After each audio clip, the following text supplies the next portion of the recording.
In the previous video, I talked about the killer drive shot placement, your body positioning, where do you place your drive shot, and how do you take advantage of your opponent's weak stance. So if you haven't already, be sure to check out the link in the top right hand corner of this video. In this video, I'll be talking about the block shot, why the block shot is so good, as well as how do you block effectively. So why is the block shot so good? It is because it is very effective even if you don't have a very strong arm, and it is very suitable for players that specializes in singles and don't have a lot of power. And what is a block shot? A block shot is a soft, defensive shot that you place in front of your opponent's court to neutralize and set up for a counter attack.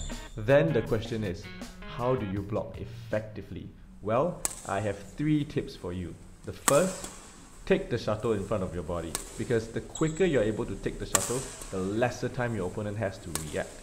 Secondly, use a small range of motion, because the smash is going to come at you at really high speed.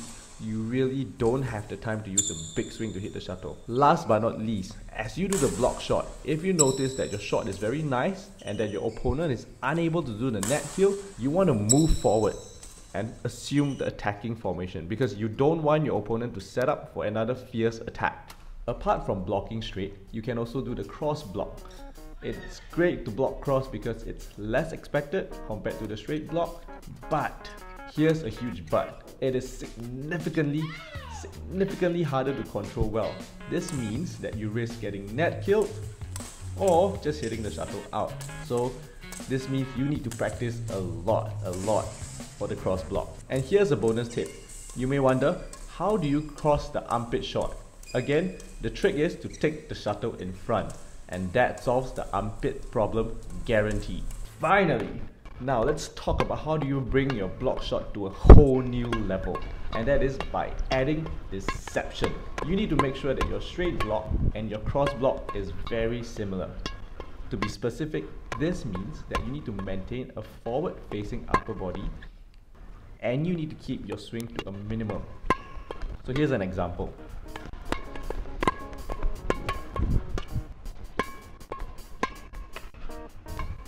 And here's a super bonus tip. If you look very carefully, you'll notice that it is much trickier to cross from the right side as compared to the left side. This is because at the right side, you can better use your body to deceive your opponent.